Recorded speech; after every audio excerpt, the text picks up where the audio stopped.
Ask the Podcast Coach for January 24th, 2026. Let's get ready to podcast.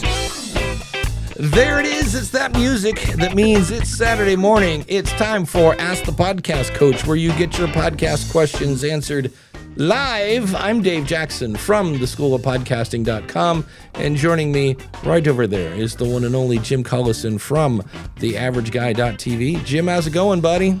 Greetings, Dave. Happy Saturday morning to you. Good to be back with you on a post of where were you at? Podfest. Podfest. There we go. Sorry, it just totally escaped me. It was an event. It began with Pod. No offense. Yeah.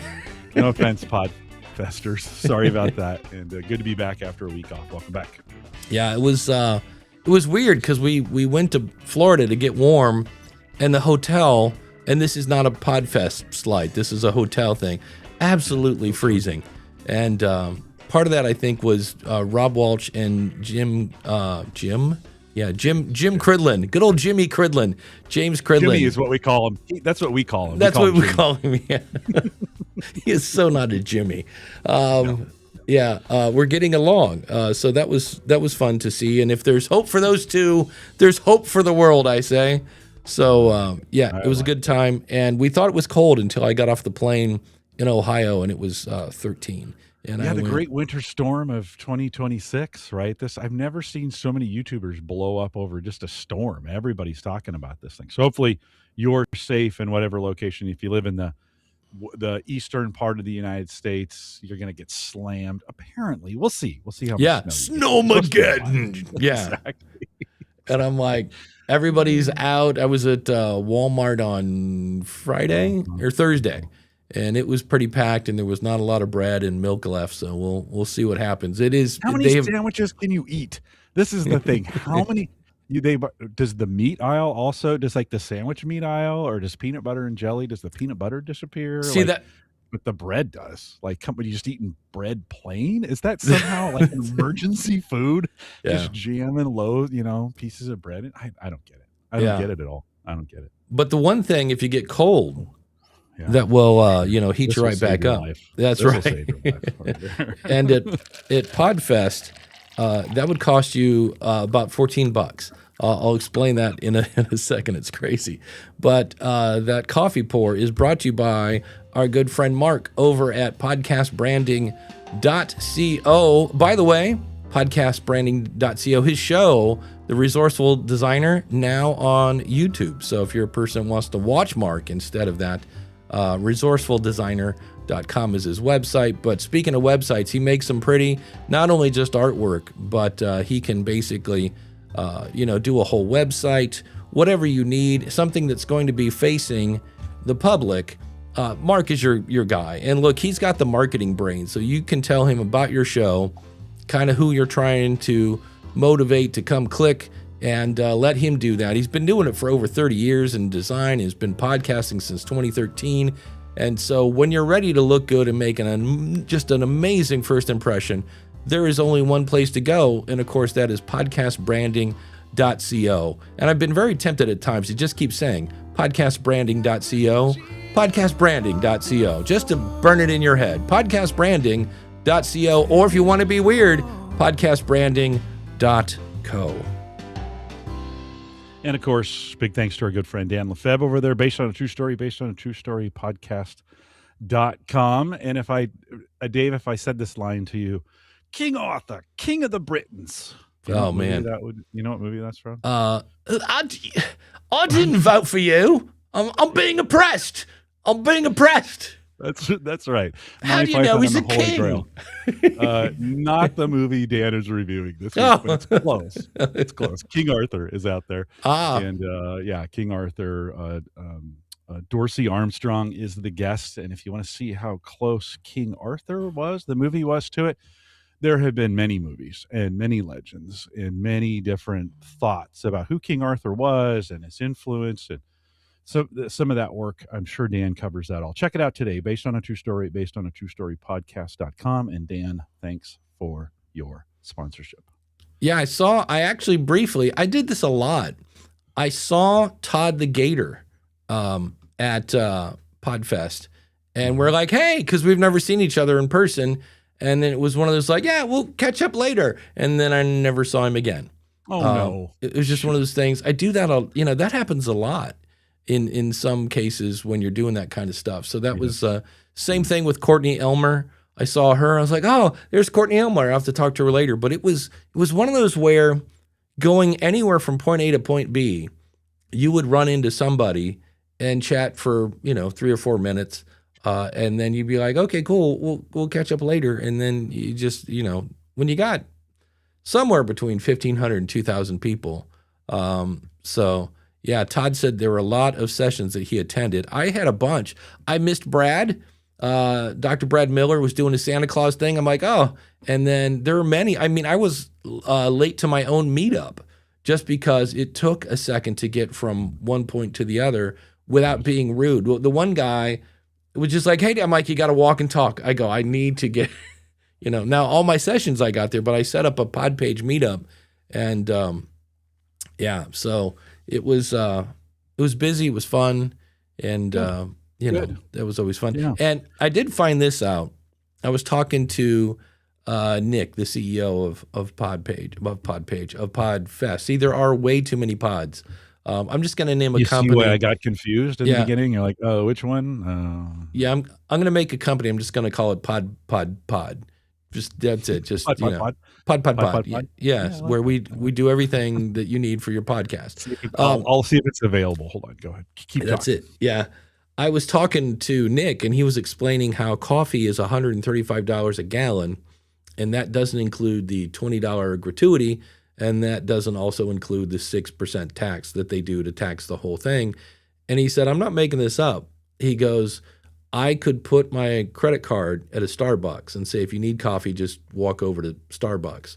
And he goes, and it would have been cheaper. He goes, it turns out to be about $14 a cup. And then I found out that the Hall of Fame went off really nice this year, where previous years, nothing against really nice people that were running the stuff, the AV and stuff, but I think they were a little outside of their league. So we brought in a different crew, and there was this huge LED screen behind us that was $10,000 to rent. Yeah. And then the fun thing was, I guess because of unions, $8,000 to plug in.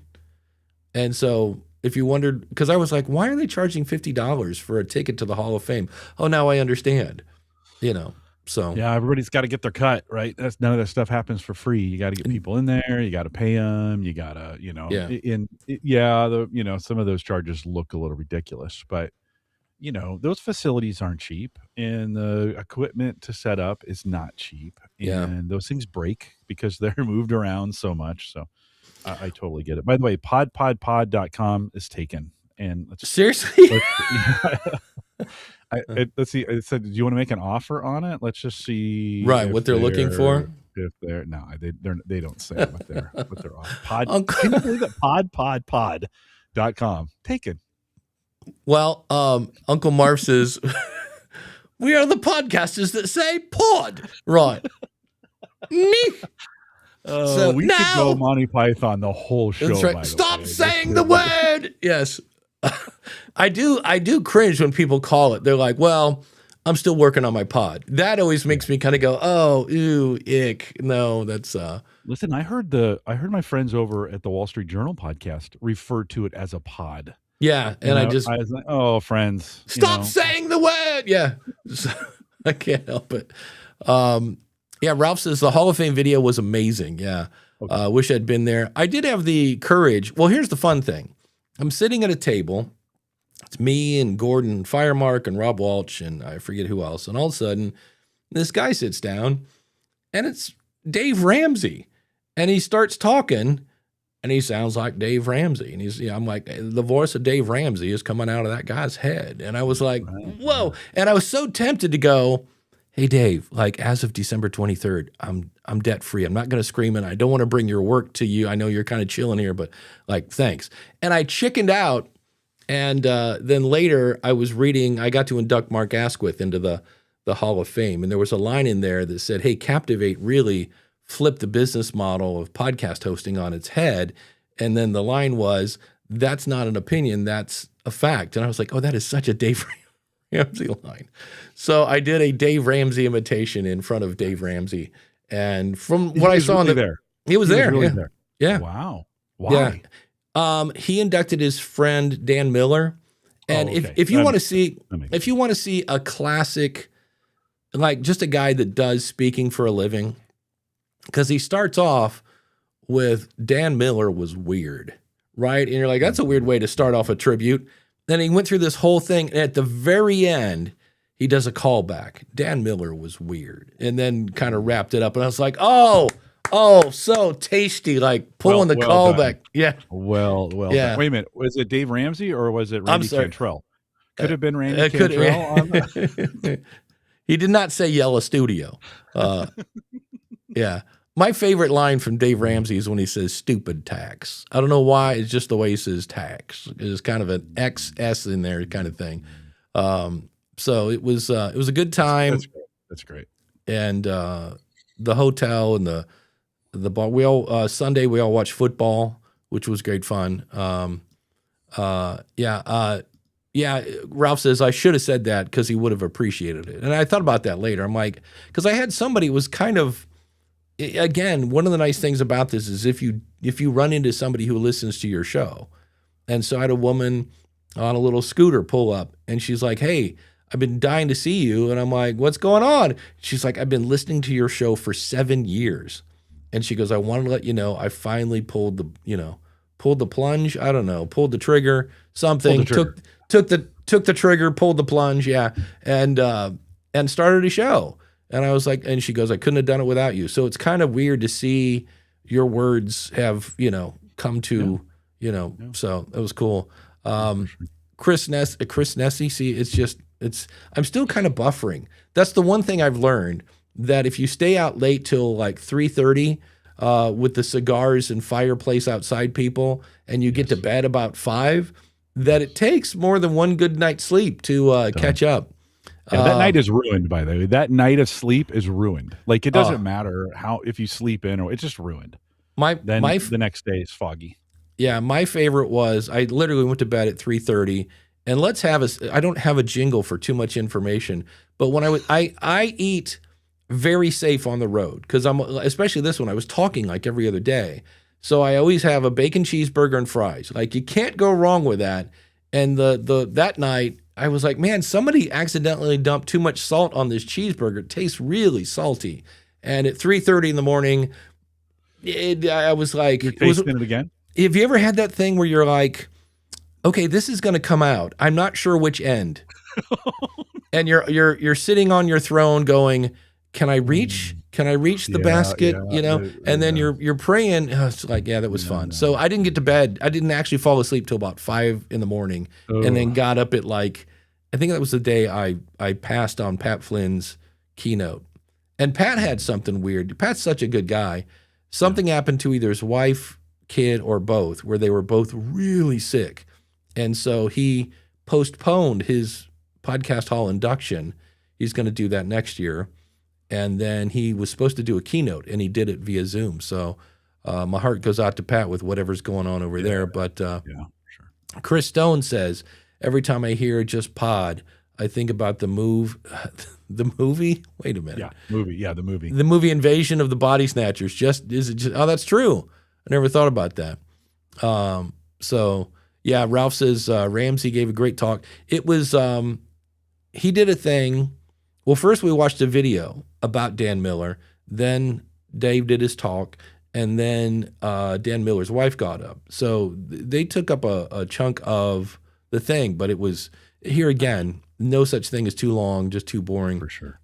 So it was cool to do. So it's great. It's great. Yeah. And the thing I did learn a lesson, because you have all these business cards.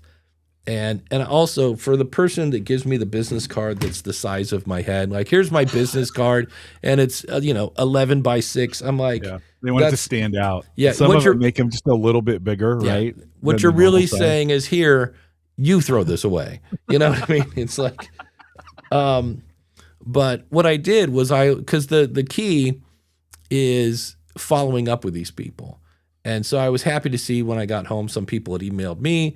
but the one, and I'm going to guess I typed it wrong because, it is me. But I emailed people, and two of them, I got the, hey, that email doesn't exist. And I double checked, and it was her name at her website. And so this is where I always say, step into the shoes of your listeners and go to your website and use the contact page, and then make sure that's coming in and not going into a spam or something like that. Because two people, I couldn't, I went to follow up, and I was laughing on the very last day. This lovely British woman got up, and everything sound. You know what? I can't say what sounds great, but if you hear a British person say "f off" in a proper British accent, oh, so good. It's just because two words. You feel like you've been honored. You feel like you've been honored. They're like, oh, off. Say it again. Could you say it again? I was like, oh, it's so good. But she said something about F you. She goes, at this point, it's just F you from this point out. And we're all like, F you. And she goes, follow up. And I was like, I see what you did there. And so I was trying to do that. Because that's really, you've met all these people. And if you don't do something, you're going to. So I'm going to have a few interviews lined up. There was a guy, D. Scott, and his talk was about how you need to be on radio. And I was like, you do know that podcasting, is a global thing. You're not limited by your signal. But he's in Texas, and he's on some station that goes right down a main highway, basically.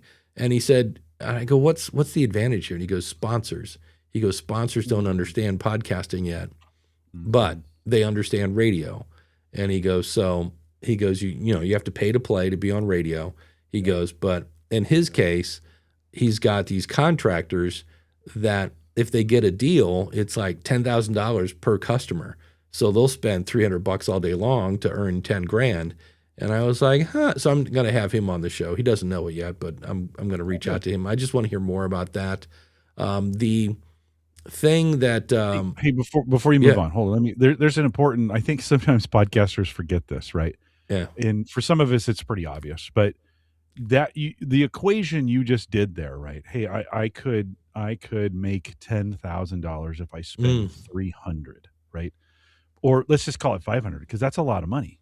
And so for some folks, you say, "Oh, I $500. I'm going to spend $500 in advertising. That's too much. Like this is just I can't spend that." Well, but if you're going to make 10,000 off of it, you do it every time. That's a instant win. Right now, I know it doesn't always. It's still a gamble in the sense that you're putting it on there and you're paying for it, and you don't know it's going to pay off yet. But if you can find those kinds of things, you just sometimes. And I'm saying this because I'm cheap. Like I am the guy who says, yeah, I'm not going to separate myself from $500. And we've got to, sometimes you got to spend money to make money. And I think podcasters fall down in this space. We get trapped into well, I don't know. That's sure that $20 a month subscription sure is a lot of money. Listen, I'm not telling you how to spend your money or how to do your budget or whatever, but when the payoff is that big or the possibility of it's that big, you do got to spend the money if you want to make it, for sure. Yeah, it's that's just one of those things where I've known people. Like I have one guy that I work with, and he was on a small AM station, but it was a staple of like their community. Like everybody listened to WGCL or whatever it was, and he said, I go, well, you have a podcast. Why are you on the radio? What's the point? And he goes, his audience was kind of geared towards older people. And he goes, well, those are the people that are still listening to radio. And he goes, and the other thing is, because it was kind of a local show. And he said, when I say I'm on, again, I'll just say WGCL because that was the local station when I was growing up. He goes, it makes people go, oh, like it's a status symbol, even though that. So it's, sometimes it's kind of cool to be on the radio. And if it leads to more sponsorship because they don't understand podcasting, why not? Speaking of making money or spending money, Ralph has a question here. The content creator's accountant says, I've been approached to put my content on a newly launched faith network for my faith shows. They want a small donation each month. But would it be, well, they want it, well, here's the thing. They're just starting up. So I guess small donation. They got to cover their costs. Yeah, they got to cover their costs. But what are the costs? $60 a month? Well, I mean. Yeah, okay. I mean, it's one of those things. What I would do here is, because that is pay to play. And if I'm going to pay to be on the radio, and in theory, this is where it's hard because they're brand new. Because these guys need to be, out on the pavement, driving people to their website. Otherwise, you're not going to get any return on investment for this. So that's part of it. But I would put trackable links all over this thing. I remember I sponsored an award show once, and instead of putting schoolofpodcasting.com, I used my favorite tool, Switchy, put a thing there, and I think I got like 17 clicks. And I was like, okay, 17 clicks. If 3% of those sign up, that's a half a person or something like that. And I went, yeah, that's not worth it for me. Now, there's always that, I want to support these people, whether or not, that's some of the reason Podpage is supported, and we're always kind of torn with this. Supporting Podfest is something we want to do because that gives birth to new podcasters. Mm-hmm. But when you're selling a $29 product and it's, 10 grand by the time you ship the booth and Dave and, buy the booth space and everything else, you got to sell a lot of stuff at $29, a month. So it's kind of tricky. That's a math equation for you guys, right? I mean, certainly. So if you say Podfest is $10,000, right? All said and done, but you're reaching 1,500 people. Then a smaller conference asks you to come, and that's $8,000, but you're reaching only 10% of that number that was at Podfest. All of a sudden, right, that cost of acquisition goes way up, and that's really what this is. That's the number you guys are calculating. What's the cost of acquisition for the customer? Yeah. And so you're weighing, at the end of the day, friends, it just becomes a math equation. In your it's a risk versus reward question that you're asking yourself. Like, you're still taking a risk. I mean, this thing in Florida, could have gone awry if the weather had gone bad, or if they had made a mistake and people started not showing up, right? You have to buy these things in advance, and sometimes, and you don't know how good it's going to be, and you don't know the kind of clients that are going to be there. I mean, it's always a risk associated with it. But in your case, you're looking at, okay, here's what I am investing, and then what's the possibility for a small product like a $30 subscription, but that's monthly, so it's not just $30, right? But still, you want spaces of either lots of a giant giant audience that you can kind of market to that way, or you might want to get in a space where you have very, very engaged users or very, very engaged pre-customers who you get a lot of time to talk to, right? And so either one of those could work. I think the key, and you just said this here a second ago, you have to embed or figure out some way to track those sales. Right. And say, okay, what are we actually doing here? What is the actual path?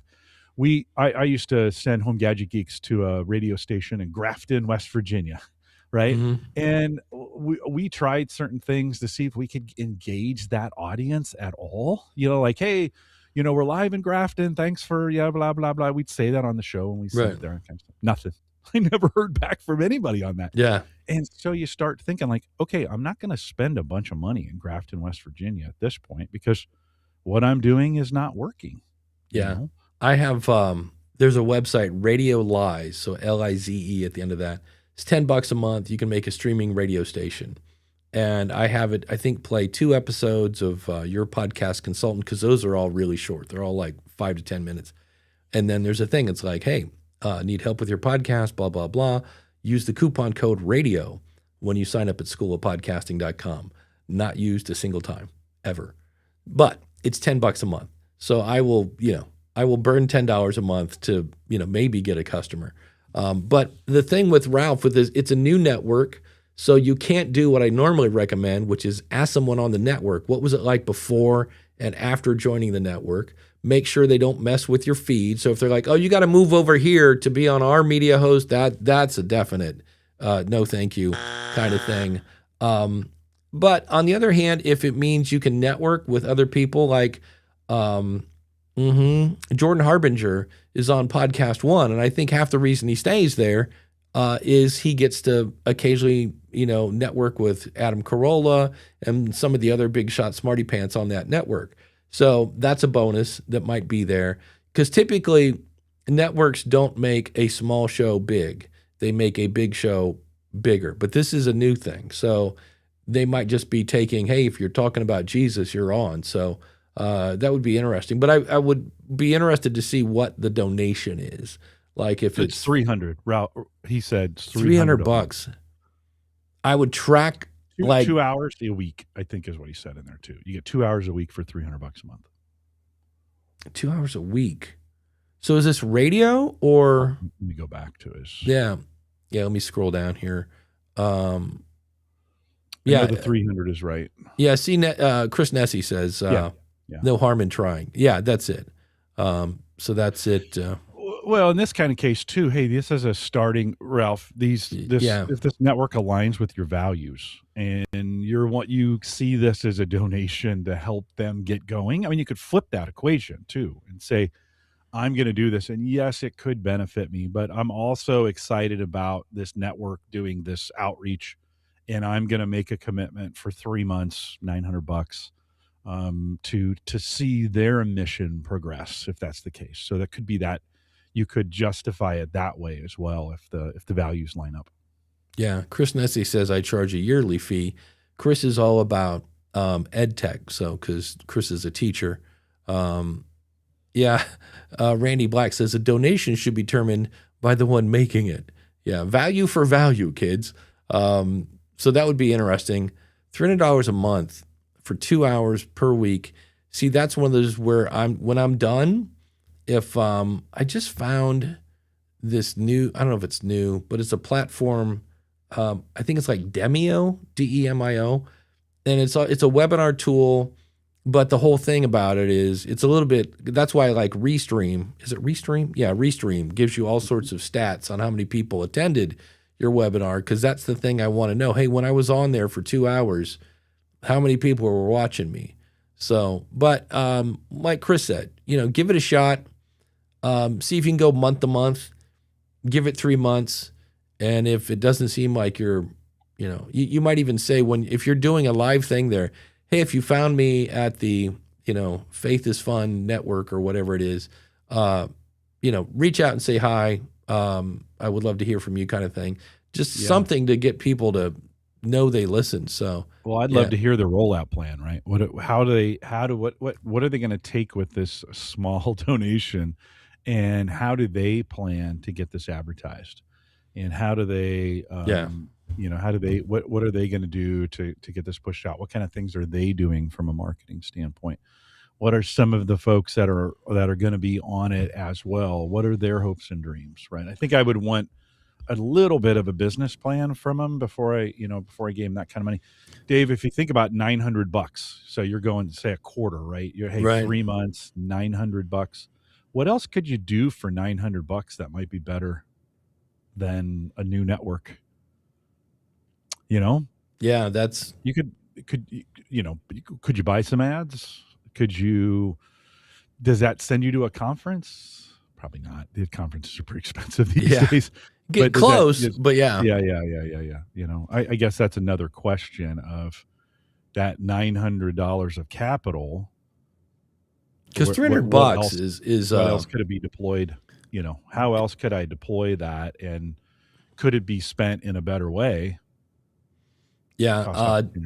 Dan says ROI on that marketing investment. Will you make that money back, or is it just supporting their network without ever making it back? Yeah, I'm in the Podcast Professional Association, and that's not cheap. But the thing I love about it is, like, I was in there and I can ask other podcast professionals, like, what are you guys seeing when it comes to CPM? And what do you think of this service or that service? And it's a cards on the table, nobody recording kind of thing, to where you can say what's on your mind. It's a matter of, what do I get for this? And realize when they say exposure, that does not, I've tried many times at the grocery store, and I look at the cashier and I'm like, hey, if you could just give me all these groceries for free, I will tell everyone about this store. And it never works. And I'm like, but I'm paying you an exposure. And they're like, no, we only take money here. So that's something to to keep in mind. But if I'll talk about the milk. I'll talk about the milk. I will. It's awesome. No. We give us money. So so if it builds your network, if it grows your audience, and then. But you got to take some chances every once in a while too. Yeah. Like this is the thing. Like when I first started doing cryptocurrency and Bitcoin, right? Everybody was laughing at it and like you're stupid. And I even told myself I was stupid. I'm like, why am I doing this? And it hit. Like that's the only thing I can say is that the investment that I made into it, and it wasn't a lot, but it was something, right? I made I made a good size investment into equipment and time and thinking about it. And that's one of those things where it did hit, right? And so in a situation like this, where you're thinking about a brand new network, this is a risk. So it's not always risk versus rewards, even though that's what I typed in the chat, right? It is. I mean, it's that kind of equation. You may look at it though and say, is there opportunity here that has even a remote possibility of going somewhere? If you could be first on a flagship network that takes off, like, okay, then all of a sudden that 900, you just start seeing it differently. I mean, I remember being at the New Media Expo, and it's me and Rob Walsh, Dan and Jared from Podcast Movement. And one of those two said, wouldn't it be cool if we could have an event, but instead of being about blogging and video and podcasting, it was just about podcasting? And I was like, oh man, that'd be great. And so when they decided to do, like, would you help us promote it? We're going to call it Podcast Movement. And so I was all in on the first one and have been all in on all the other ones going forward. So that paid off. And again, that was about building relationships and, that whole 9 yards. So it'd be fun because this might be something where Ralph looks back and go, I remember when they approached me and they didn't even know if it would work, and then it blows up. So I know there's Women in Podcasting.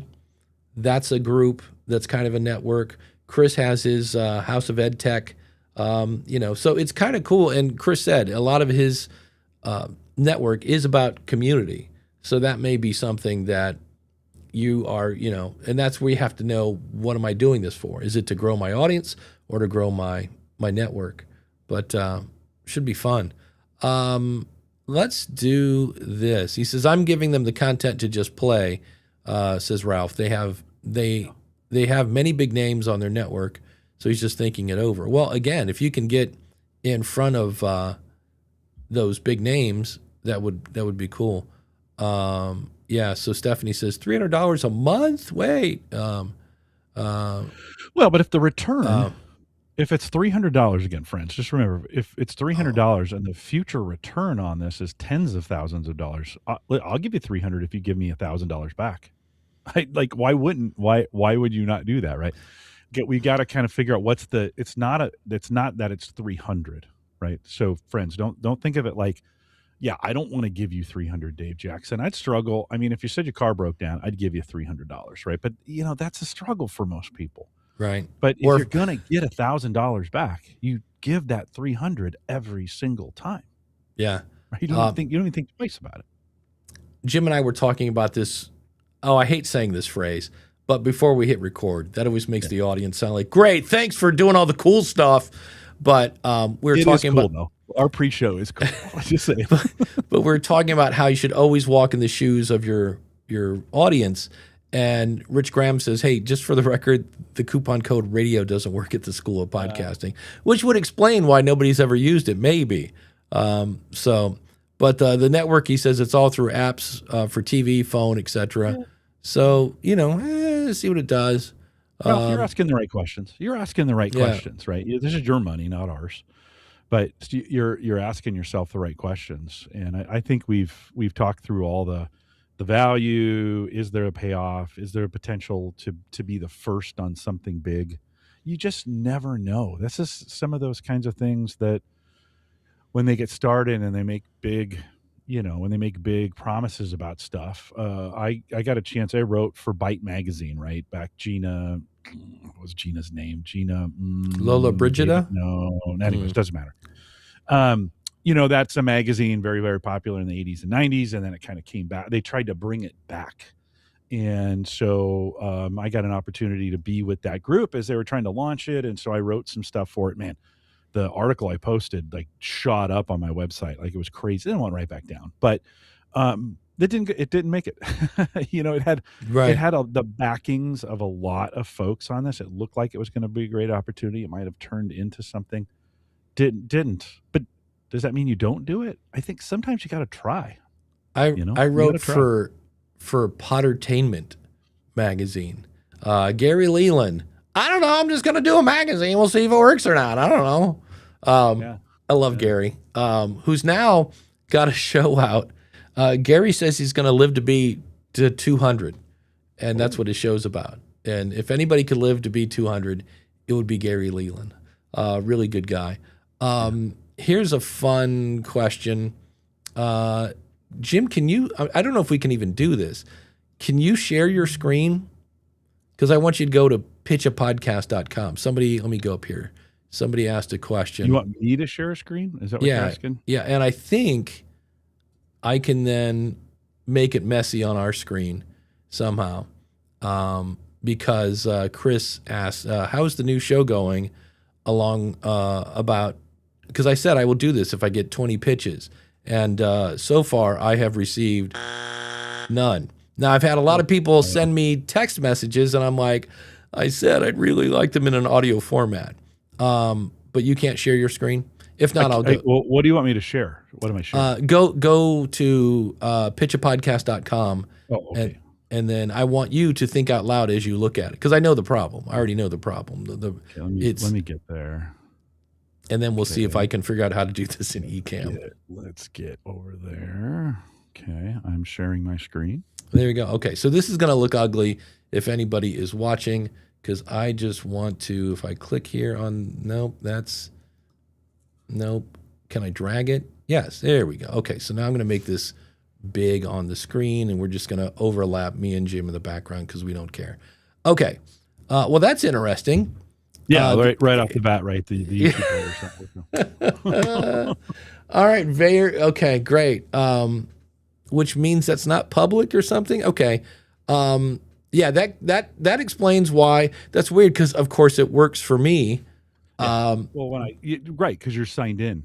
When I click it, it takes me to YouTube, right? And I'm explaining how to pitch a podcast. These graphics aren't lined up either. Like this. Yeah, that's centered, but it's pitch. Yeah, it needs to be lined up with the video. And if you go here, what else do you see to do? Submit your story.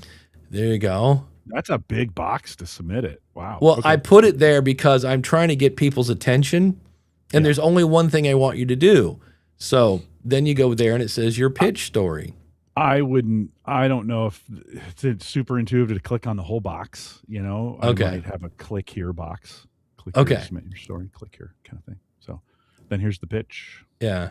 So I can't wait to hear your story. And then I explain, and this is when I'm like, when you have to explain your form, you might want to get a new form. Because the first form, because here's what I'm trying to do. I want to give people that submit their story a little bit of exposure. So the first one is all about you. And I even say there, you don't have to fill out all these fields because there's a million of them. So I might use like tally.so and make my own form. This is the one that comes in Podpage. And then once you fill this out and click, and if you scroll down, Jim, you'll see where there are lots of fields. Lots. Oh boy.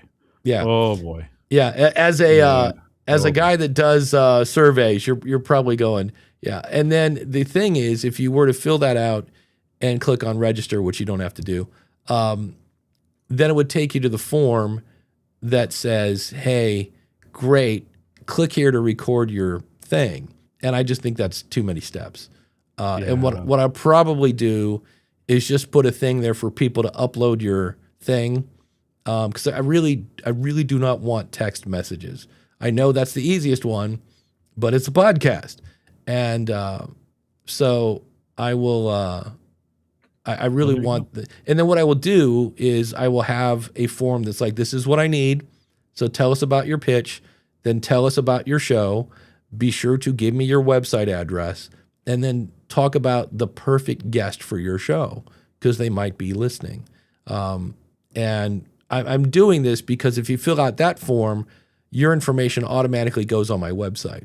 So it's easy for me not so much easy for, not that it's hard, but I can see a It's lot of just a lot people of go, boxes. yeah. It's a lot of boxes. So Yeah, I they're think like, oh, it's too much work. Like I Yeah. just wanted to leave you a message. Yeah, that's You it. know. I just wanted to say this would, yeah.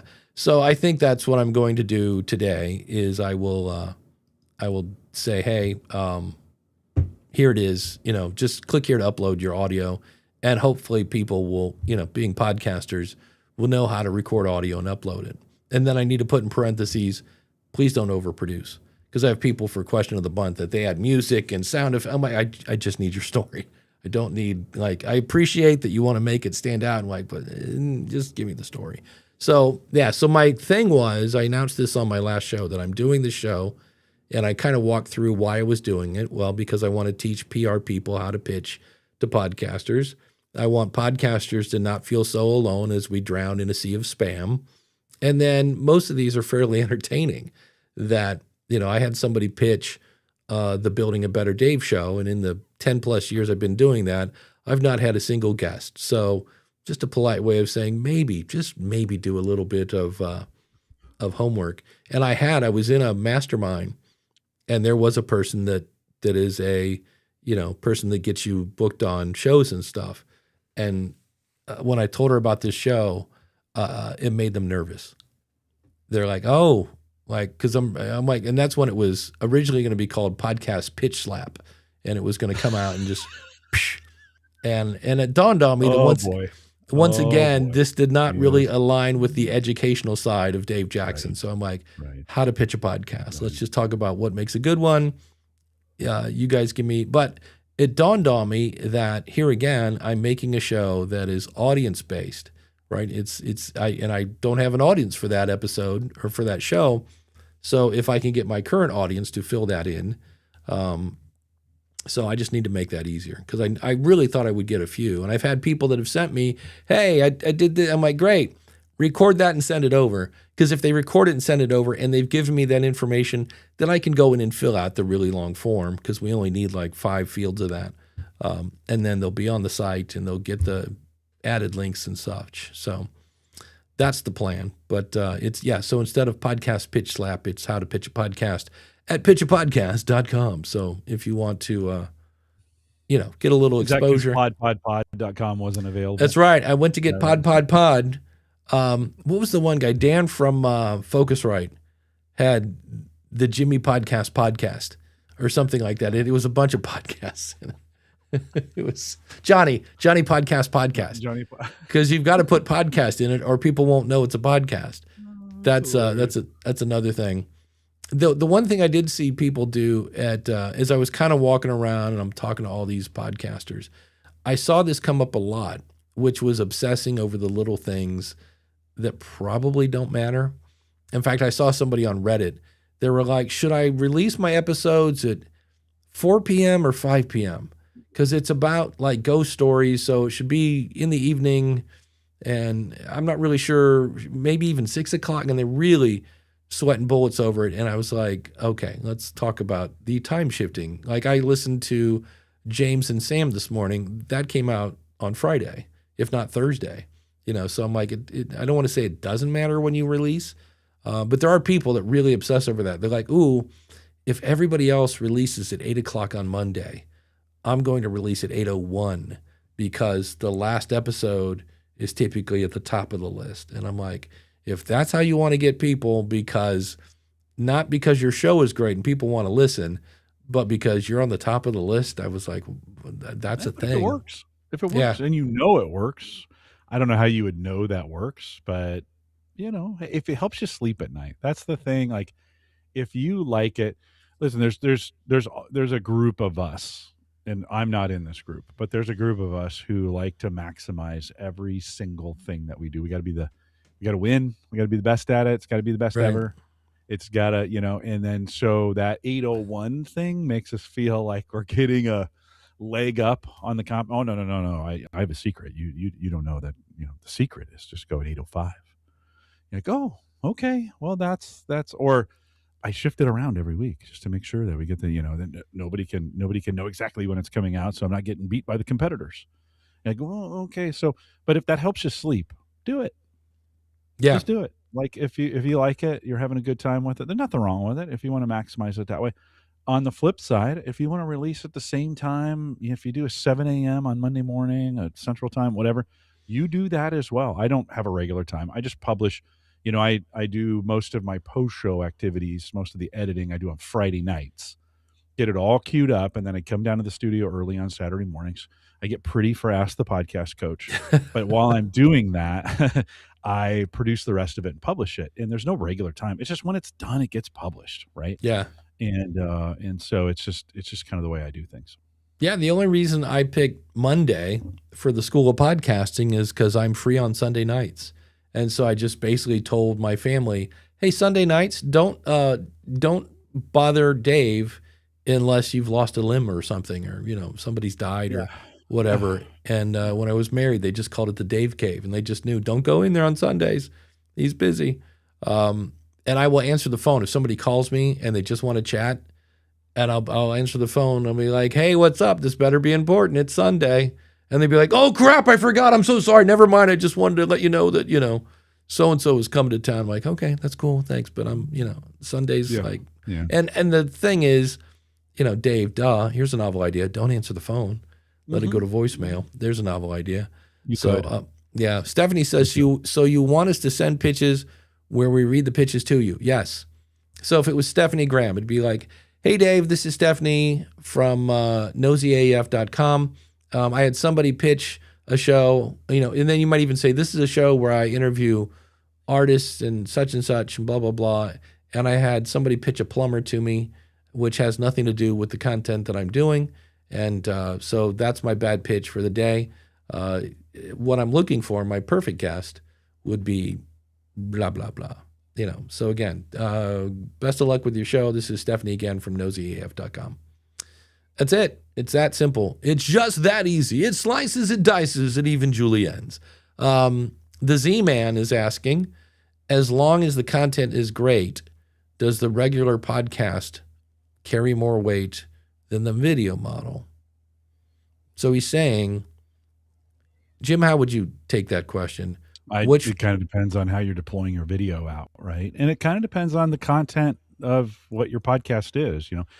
Home Gadget Geeks is a talking head podcast. That's how we record it. Right. It goes live on YouTube. It's just like this. It's this kind of style. I love this style. And so it does terrible on YouTube. Like, that's not YouTube. That's not great. YouTube Talking Heads is not great. Now, that being said, there's some folks who are doing talking head stuff, and it's just fine. I mean, the Kelsey brothers do talking heads, but they have a little leg up on most everybody else, right? Let's just be clear about that. But so the video just does not do as well as the audio does by a factor of 20. And so it just kind of depends. Here's how you'll know. Do video and see where it goes. That's right. How you'll know if you're, this is one of those things. You can do this on YouTube. You can do it at very little cost. You can make this thing happen if you want to try it, if your content. I would say only do it if you really like making the video. Like, the videos, I won't say it's harder, because it's not. It's just different. So if you like using the video part, if you like, you're going to have to edit it maybe and put it on there. You're going to have to render it in some way. You'll have to have the tools to be able to get that done and get it put up there. If you like doing it, if it makes you sleep at night, if it helps you sleep at night, if you're proud of it and you're excited about it, do it. Find out, and then come back and tell us how is that working for you, and how, on my work podcast stuff, the audio still does way better than the video, and that shouldn't be true. Like, we have enough reach with our name and some of the things that we're doing there. But for whatever reason, it is, right. It's a factor of 5 there, right? The audio does 5 times what the videos do. And it's not a matter of exposure, man. We have big Facebook groups, and I put the audio and video out there all the time. I give them the choice. They just choose to listen to it like a podcast. They want to listen to it. We always say, our saying is listening to it in a car, on a train, in a plane, and recoup that time that you would be doing nothing to get education, right? So, so that's just what they choose, right? But I know that because I've done both. So if you're thinking about like the video part of it, It's great to ask for advice. Everybody will give you a little bit something different, but I would say you got a good shot at it. It could be more popular based on what you do on YouTube. So give it a try for sure. There you go. Yeah, for me, I always just let people know. I'm like, here's what I've seen in my travels. If you're trying, well, here's the thing. This show that you're listening to right now, best percentage completion we've gotten was 39% the last time I looked at this on YouTube. On YouTube. On YouTube. The worst completion percentage we've gotten on the audio side is 79%. Oh. So YouTube is a mile wide and an inch deep based on those numbers. And the audio is an inch wide and a mile deep. So it depends on what you want. But you never know. You really don't. You just have to put it out there. Dan wants to know, why is this not just a segment in the School of Podcasting? That's a good question. Could be. It might be. In fact, I might turn it into a segment to point people, because there is a Because of My Podcast website and a show.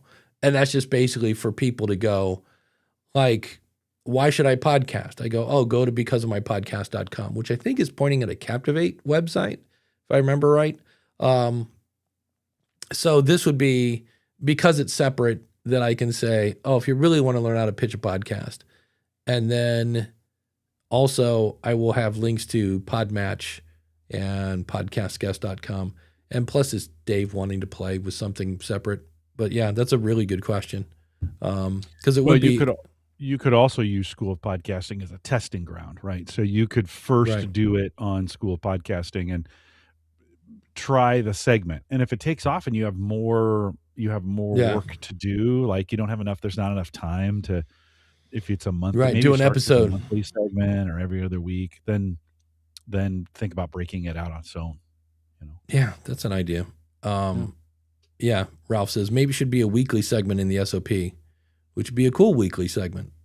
Yeah, I guess my worry was just because I did the Dates from Hell show many, many moons ago with myself and my ex-wife, and we both had about 3 stories each. So after about 6 episodes, we went, because again, that's an audience participation show, and the audience did not want to participate. And in that case, they were throwing themselves under the bus, where like my ex-wife was out on a date, and this guy thought he would impress her by taking her to where he works.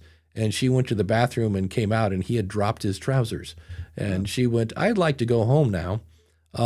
So how many stories? Trousers or pants? Like it's different in different spots. That's true. He dropped his pants. And she was like, his trousers were still okay. Yeah. Craig says, any advice on adding video to a podcast that has both co-host in the same room? I have Descript, StreamYard, and 2 cameras. Well, I don't know. Only the audio is going to make a difference, right? Because you're going to have potential crosstalk. Yeah, that's it. Otherwise, it doesn't matter. Yeah, in fact, Rode is coming out with a thing called something Video Core, and this will be later this year. But what it is, it's just a black box, and you plug it into your Rodecaster Pro or Rodecaster Duo, and it turns it into a video switcher. And the thing, because I know there's the Rode Video and the Video S, and it's going to be cheaper than the Video S, which I think was $500. So this will be probably $400. But you got to remember with the Rode stuff, that's only good kind of for like Craig's thing, where you have people in the same room with you and you want to do video switching. And even with that, I had somebody that bought one, and they were interviewing somebody who was across the table, and they were too close to each other to where the automatic video switching wouldn't work, because they were still picking up part of person A on person B. And so they had to kind of separate. There were a couple of things with that. So a lot of people are like, oh, cool, this Rode video switching thingy, I'm going to get it and use it with StreamYard or Riverside. And it's like, it's not designed for that, at least not at this point. But the thing I would watch out for in the same room. So Dave, say you and I were in the same room doing this, right, and you were over to my left, like you weren't right in front of me. Yeah. We have a tendency to want to talk to look at you when I'm talking to Right. you. So I start doing these kinds of things, especially when the conversation gets interesting. I really want to see you when I look at you. And all of a sudden I'm not looking at the camera anymore. I'm looking at you, right? I'm having this conversation with you and we're making eye contact and you're looking at me. Neither one of us are looking at the camera. Right. So I think it takes an enormous amount of discipline to do it if you're going to do it that way in the same room. Now, if it's audio only, well, that's fine. Just you're off to the races. But if you're going to do video with two people in the same room, you got to do some semblance of lining up that camera, right? So it gets at least close. I mean, yes, you and I don't look directly into the camera all the time on this. I'm worse than you are from that standpoint, but at least we're looking ahead in most cases. You know, there are some moments you've got monitors going all over the place. Yeah. And you'll turn, you'll turn to look, or I'll turn to look at the chat room that's over here, that kind of thing. It just is in a room with someone else, the tendency is to look at them, right? And that can be a little off-putting for people watching other people in the same room stare at each other while they're talking. Yeah. Just doesn't look good. It'd be fun if I looked this way, and then so I'm not looking at you, and you're looking the other way. It's like these two people staring at things. Like, why are they? What's going? Why are they looking? It's just a human. You got to fight the urge to look at the person while you're talking to them. Yeah, that's something I've just had to force myself to do. Where if I'm being interviewed and somebody sent me kind of not so much a script, but a layout of what questions are coming next, and I'll have that on a screen over here, and I'll be looking at it, but I have to remember to look at the camera while I'm answering the question, and then just occasionally kind of glance over or whatever. So Chris from castahead.net. So if you need help with video, castahead.net, he says, I find that most people that just do one or a few videos and then judge how it goes will quit. I'm guilty of that. I think I put 3 months worth of video files. I made a video version on Spotify of Ask the Podcast Coach and got maybe 15 downloads of all the episodes, not 15 total, or not 15 per episode, 15 total. He says, like a lot of content, you have to give it a proper go, a larger sample size, because video is a lot. Any StreamYard tips? Get a good camera, get a good audio, get good lights. Don't eat yellow snow.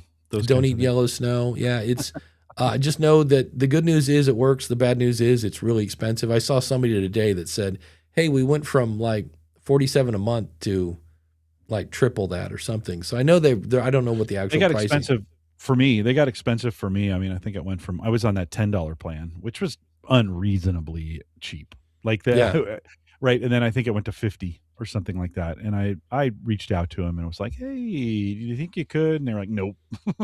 Like, okay, well, I guess I'm moving over to Restream. And I did, and they're very reasonable. In fact, I just was considering, I'm still on their SD plan.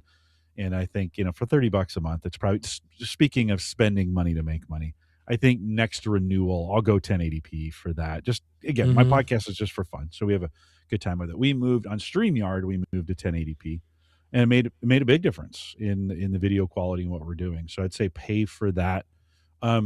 They listen, we all thought StreamYard would tank when they got bought by Bending Spoons. Right. We predicted, and we could not have been more wrong. They've actually done some really, really good things, improved some things. They brought dark mode in finally.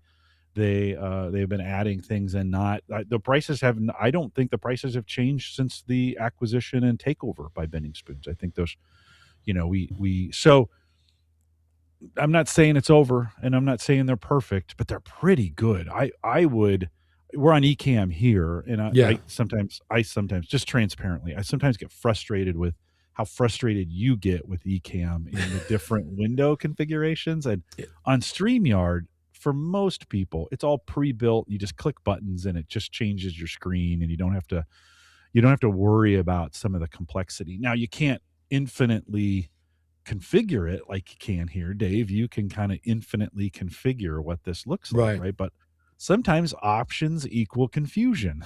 So, it's just, so I've been pleasantly surprised. We're still a StreamYard customer at work. I've moved to Restream here, and I've thought about moving back to StreamYard. I like Restream. There's nothing wrong with it, but I've thought about moving back to StreamYard. They've stayed pretty good.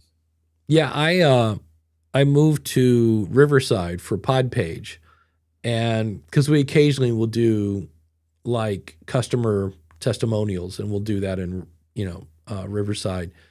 But it's not that we don't get a ton of those, but again, here we go. The amount of money you spend for that, it's like, and the fact that it's Riverside, and every time I log in, I'm like, I don't use it enough to really learn how to use it. And when we do Restream for our monthly meetups, we get stats, which is kind of what we're looking for. So I think we're going to go back to Restream, because we're just, I could do a Restream, interview, because really most of the time I just want the audio. I don't even really care about the video. Yeah, Restream's great. I've really enjoyed. They're reasonably priced. It's fairly easy to use. It's fairly intuitive to use. You walk away from it and you come back. Listen, StreamYard and Restream are cousins, right? I mean, one came at it from one direction, the other came at it from another, but they've both kind of come to the same. They've kind of come to the same location, right? As far as helping podcasters, but either one of those are fine. Yeah. Ralph says, I got 5 pitches this week. The issue is they all tend to be the same after a while. Yep. That's kind of one of the points. Like, hey, look, quit doing that. And Craig says, I don't think video switching is necessary. Yeah. I mean, that one you could do with your phone if you had decent, you get yourself some sort of little wired lavalier, the Rode Micro thing that they have, and throw up a iPhone and you're good to go. Uncle Marv says, I did see Uncle Marv briefly at Podfest. Nice. Yeah, it was cool. I used the Rodecaster video to record live at conferences. Yep. Then extract the audio for the podcast, use the scene feature to separate talking heads into different videos. There you go. Yeah, so again, that's really meant for in-person videos. Chris says, I'm thinking about doing video podcasting out at local cars and coffee events. A Zoom P4, Q2U mics, and a linked cam. Yep, that would work. Is anybody teaching video production? Yes. One take. It's a bald guy on YouTube. He's got a British accent of some, if I remember right. Is he British? Is Chris Stone? Does he do video production? He does video production. I don't know that he teaches it, but he does amazing shorts and stuff. I think that's on his business card. Yeah. Shorts and stuff. But no, if you want like especially like live production, if you need a guy behind the scenes switching stuff while you're doing the stuff, I mean, Chris kind of does it all. Castahead.net, an awesome supporter and a member of the School of Podcasting. Sure. And a good fill-in co-host, Chris Stone. Thank you. Yeah. Do your 30 monitors feel like people to speak to you in your studio? No. Yeah, I don't know. I don't know what that means, but no. Yeah. And then hold on. It's the same problem, Ralph. When you think about having all these monitors, they vary from here all the way to here. And if I'm working, they're here. So if I'm, depending upon what I put on them from a podcast perspective, my eyes are all over the place. So here, Ask Podcast Coach, camera's here, you're there, the chat is there. When I put up, if we use another, if I'm looking at a website, which I'm looking at Hover right now because pod.com is not available. If you just want to get that in. So the monitor real estate space is another thing where, having 11 monitors is great, but I don't know if it's great for podcasting. I try to get everything condensed as close to the camera as I can. I had a friend one time say, Jim, he goes, I just got one word for you. And what is it that you use, Dave? I'm struggling.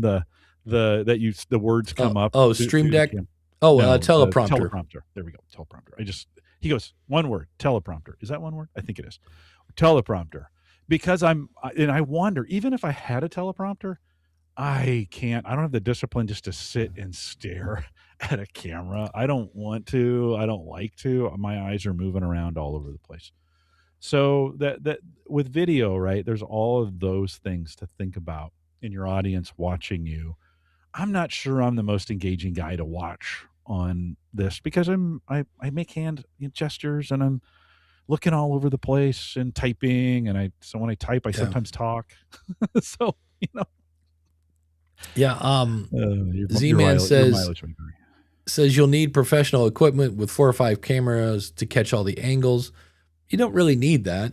depending on now. I always think it's weird when somebody's talking to me and they're looking directly into the video, right? So they're doing this whole thing where they're talking to you and this and that, and all of a sudden they'll go and they'll switch to the right and they'll go, and that's why and they'll continue the point, but like they have to stop and turn. And now look, now you can see that thing you've been wondering, is that door open or closed? You can now tell because it's a different camera. And I'm like, is your content that boring that I have to constantly switch camera angles to make sure that, you understand what's going on? And, I'm like, that's to me, I'm like, okay. And now it's another, it's like, all right, well, whatever. Ralph says, I just moved from 1080 to 4K.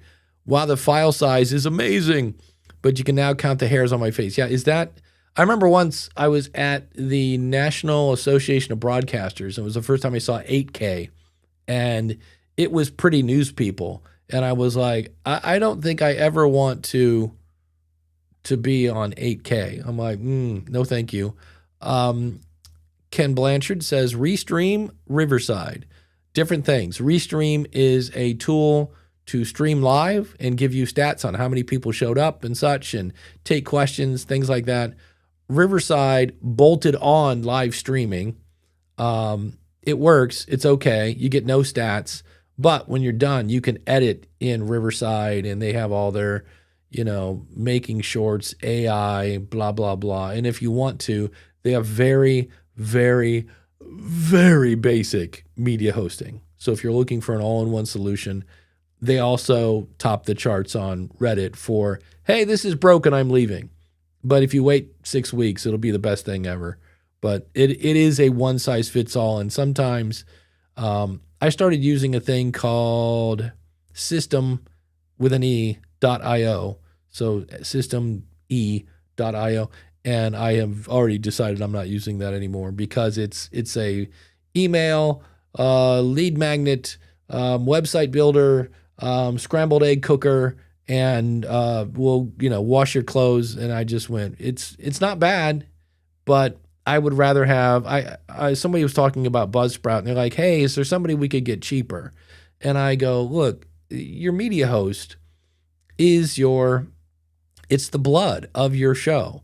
It's the feed, everything that really counts in podcasting comes from your media host. I don't know that I'm looking for a budget surgeon. You know what I mean? It's like, I get it.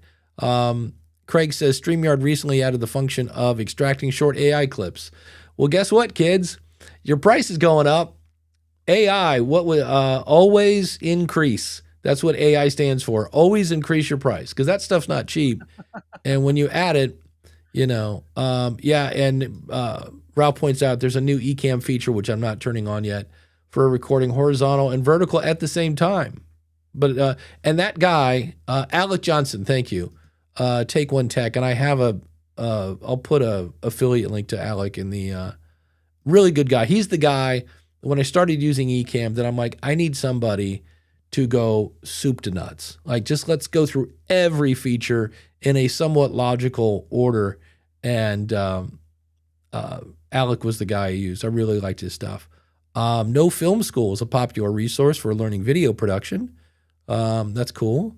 Let's see. Ralph says, I love my prompter, but I also have a monitor next to it. Yeah, if you're, and that one, No Film School, that's if you're looking for professional film and video techniques. And then Chris Nessie says, has anyone heard of Meld Studio and been playing with it for streaming? No, I have not. Have you heard of that one, Jim? No, in fact, I just looked it up when he was doing it, and they are a free live streaming. They release every 2 weeks. Looks like a fairly new platform. Is it Mac only at the moment? Maybe looking for Windows. No, they've got a Windows client. So Mac and Windows, they're really pitching to OBS people. Like, hey OBS people, here's a simpler platform, but you can still kind of customize it like OBS, right? Which is really interesting, because OBS, that was their pitch for the longest time. Like, we're free, we're open source, instant customization, you can change things. And OBS is one of those, you love it or you hate it, right? There's no like, I'm okay with it. It's either like, that's terrible or it's the best thing ever. When I was using OBS, it seemed like every tutorial I watched did not match what was in the software. It was Well, outdated or it's something. changing all. It's changing all the Yeah. time, right? Hey, Chris, keep at some point keep your eye on that. Come back to us and let us know how it's going. Yeah. Some of those kinds of platforms, they're saying here they release every 2 weeks, so they're in an active development crunching cycle. it out. This can be one of those things that the feature you like them the most for gets deprecated or gets degraded in that 2 week cycle, right? So you'll have to let us know how it goes, Chris. Uncle Marv says Kat Mulvilli has some great videos on YouTube showing video production. Yeah, she's awesome, but she's been off for a year. Still love the old videos. The thing I love about Kat is I've met her about 3 times, and I must be making a great impression because I can just tell by her face that she has no idea who I am. Like, hey, Kat, what's up? And she's like, oh, hi, buddy. Yeah, great to see you. And you're like, yeah. Hi, friend. I love this. Chris Stone says, I subscribe to this YouTube channel because they switch cameras. Said no one ever. Listen, I watch the guys, the highly produced stuff like Dan Patrick, on YouTube for ESPN, right? Old ESPN guy. They do a lot of camera switching and a lot of that kind of stuff. It looks pro. I mean, they do a nice job. Now they have a producer and a gajillion dollars for these kinds of things, but if you do it right, it can look good. If you do it right. I'd have a producer do it. I wouldn't be Leo Laporte, who I've watched for a long time. He's gotten better at it, but he does all of it. He does all the show, and he does this sometimes. Oh, I got to get this. Oh, wait a minute, hold on, let me get the. Yeah. Oh, I forgot to put the lower third in. Kind of thing. Sometimes too. So if you're gonna get, the more complicated it gets, I think the more you need to think about having a producer. Yeah. Every time you say I'm going to add this to my workflow, A, you've added time that you need to go learn how to use the stuff you just added, and B, you have another thing in your workflow that can break. Yesterday, I was out and went through a drive-through and was like, oh, crap, it's so cold, my window won't roll down. Where I had times like that in the past, but when you had a crank handle, you could kind of override that and just hope it didn't break. But with the with the motor thing, it was like geek, and that was it. And I was like, all right, I guess I'm opening the door. Chris from Podtastic Audio, did you hear that Libsyn stopped 301 redirect? Well, they didn't stop them. They just forgot how to do them properly. What's going on over there? What's going on over there is they fired everyone. No, I shouldn't say that. I was going to say they fired everyone with a brain, but there's still Corey, there's still Brian, there's still some really good people over there. I do not understand what is going on over there. I think that's going to be my default answer for Libsyn. Do I recommend them anymore? I did have one guy I saw at Podfest. He had about 8,000 downloads and was getting sponsorship. And he was thinking of moving to RSS.com. And I go, well, they have programmatic ads too. I go, but if you're looking for advertising and you've got the numbers, like Libsyn's a good resource for that because they've got Libsyn ads, which should not be confused with Libsyn nads. You have to watch how you say that. Yeah.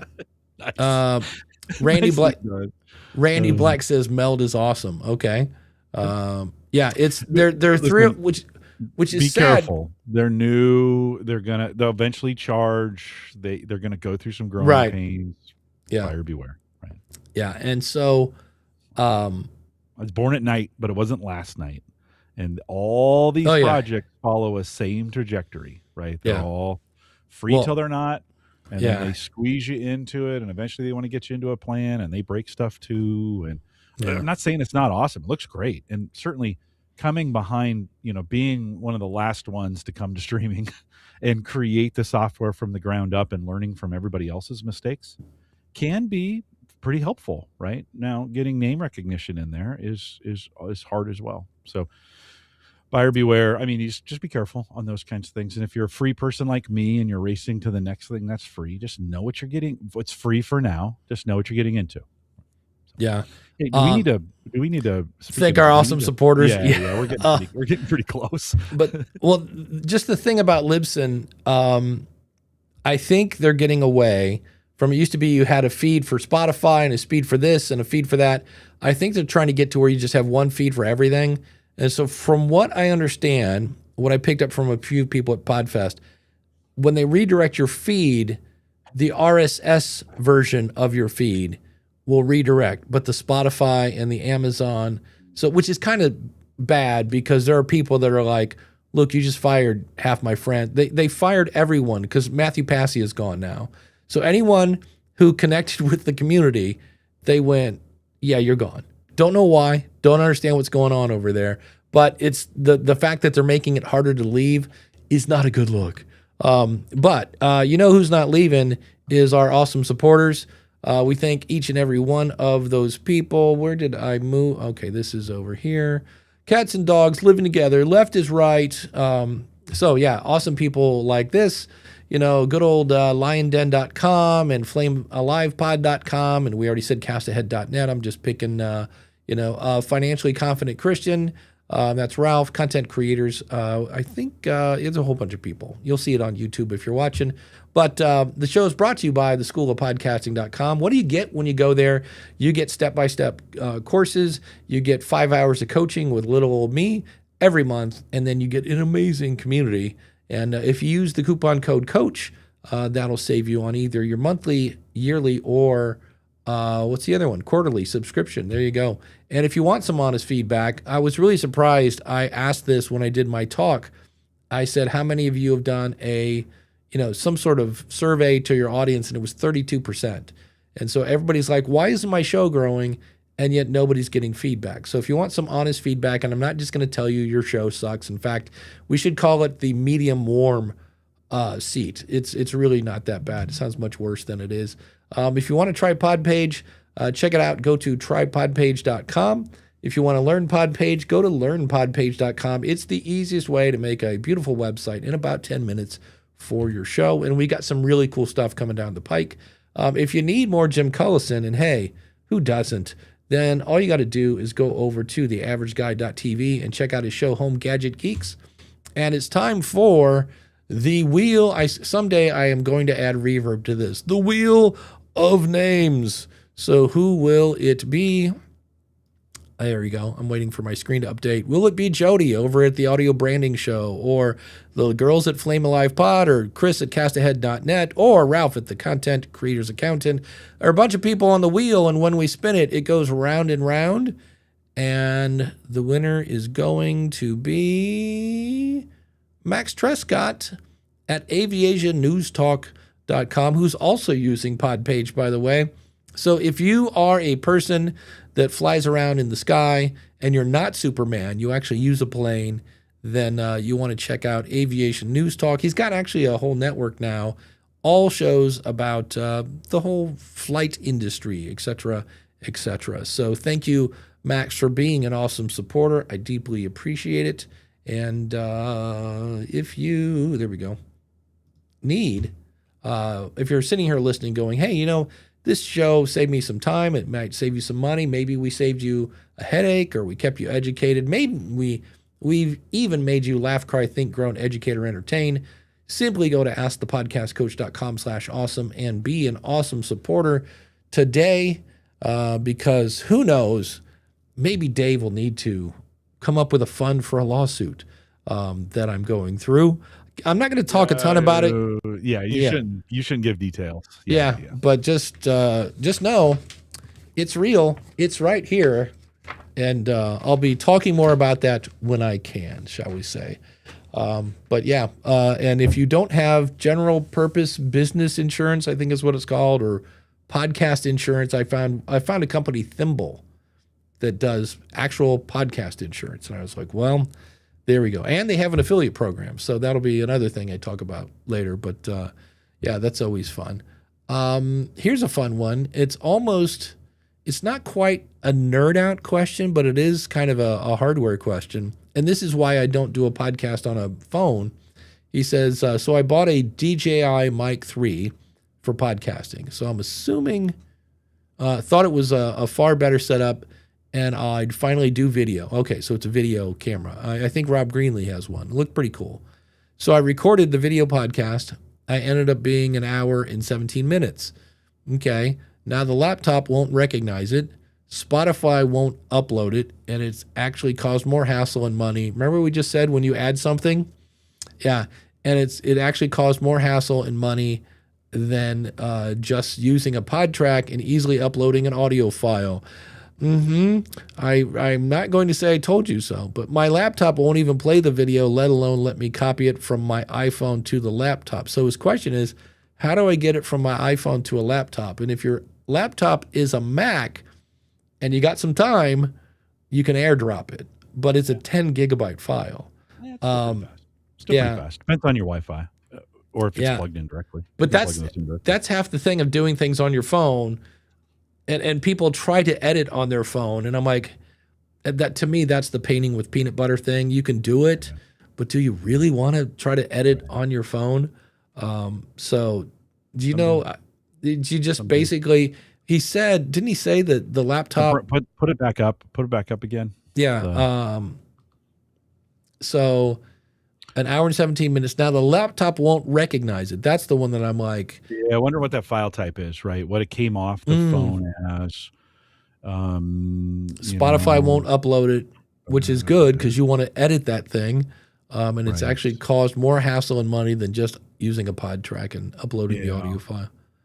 So it sounds like, I bet it's going to Windows. I bet it's a Windows laptop that they're going to, and file type. I haven't tried to take videos directly. I know with some of the pictures that I take, if I try to move them to a Windows PC directly, because of the file format on the iPhone, it doesn't. You got to do there's some things you got to do to convert it.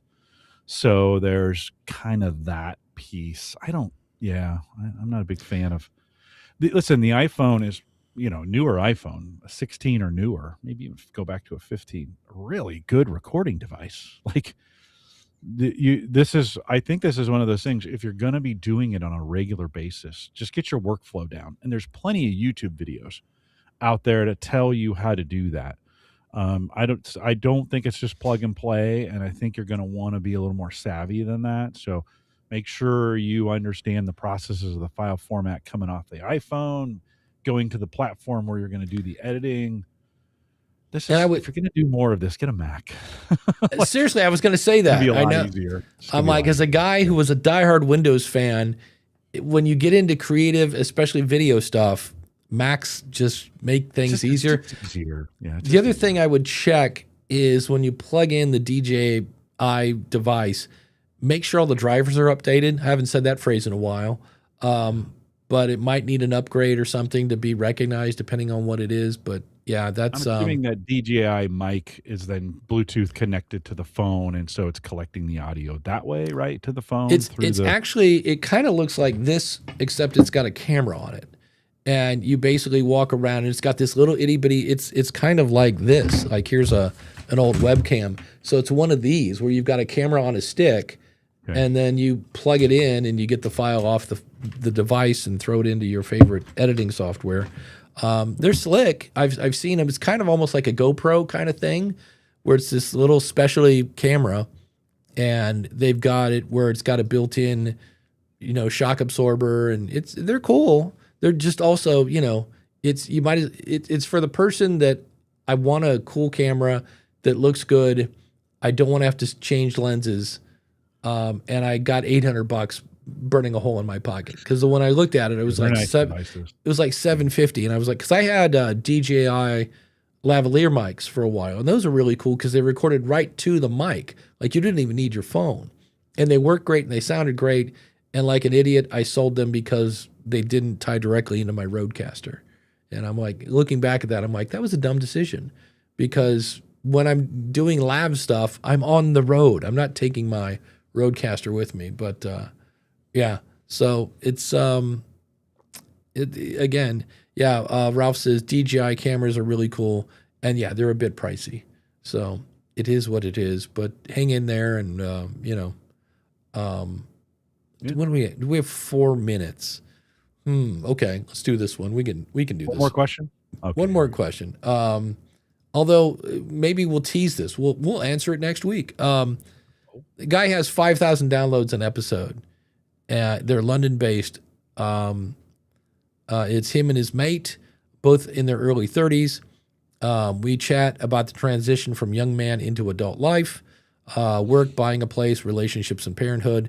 The show's been growing steadily. Engagement feels solid, but monetization still feels like a gray area. We've looked at sponsorship, which this is where because you're kind of not all over the place, but you're hitting, multiple topics there. Affiliates have been successful, but feel off, and we have to really be specific about who and what we work with. Community building feels good, and we have a strong, consistent listener base. We don't want to directly monetize via paid for membership, etc. I'm not sure why they don't want to do that. That would be my suggestion. So think local events monetization may work well. Well, yeah, that would be one. If you got 5,000 listeners and you're local, that would be one to look at. And this is where I always say, if you notice, at least for me, it seems like they are looking for the one way to monetize.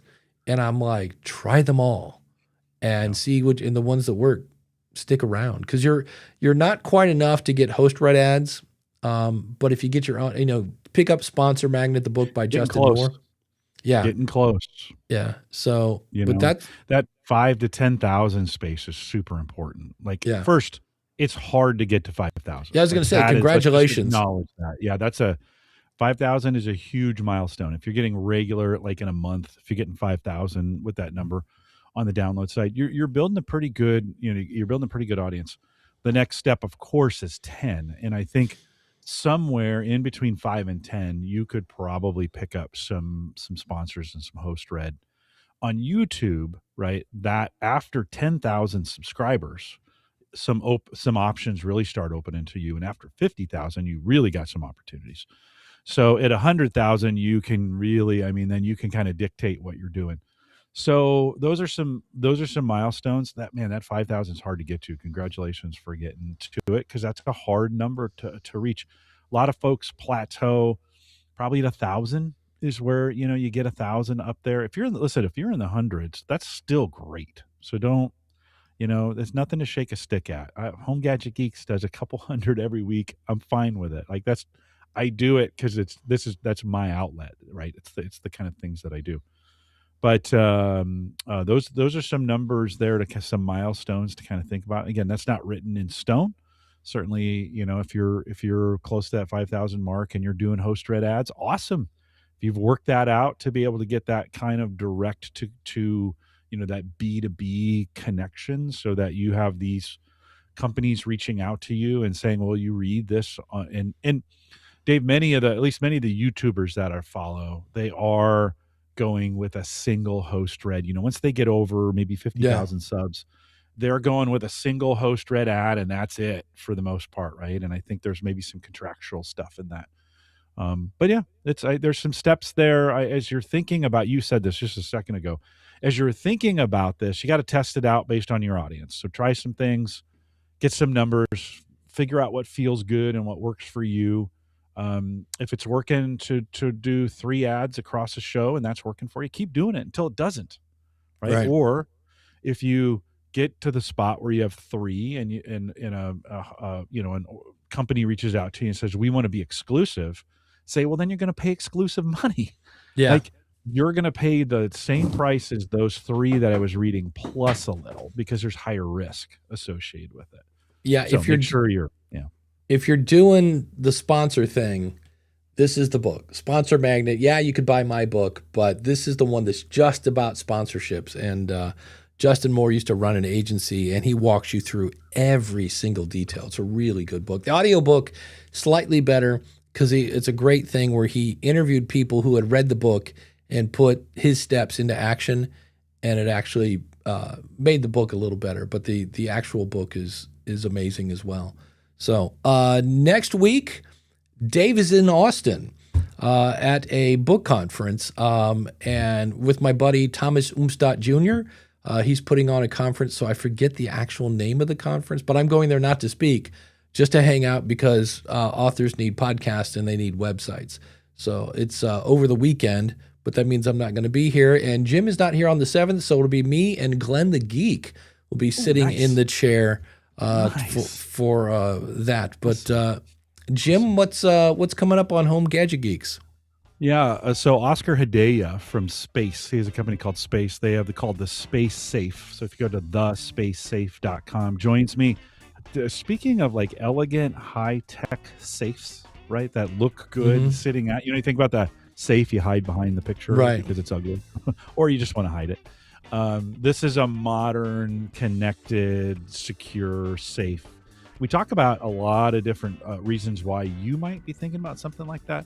So a guest, not one of my regular hosts, but a guest on there. It's available right now. It's a long one because we had this post show that was really good, so I just added it all. So friends, it's long, but you can check it out today. TheAverageGuy.tv.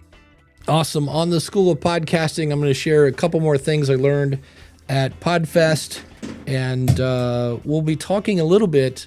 It was funny. I made a blog post about how I think programmatic ads are going down, and I kind of said, is this the end of those coming forward? And I mentioned banner ads on websites, and it was interesting because they got picked up by a show called the Media Roundtable. And what was interesting is they mentioned it, they went, ha ha ha, he's exaggerating, and then they didn't say, but he's not wrong.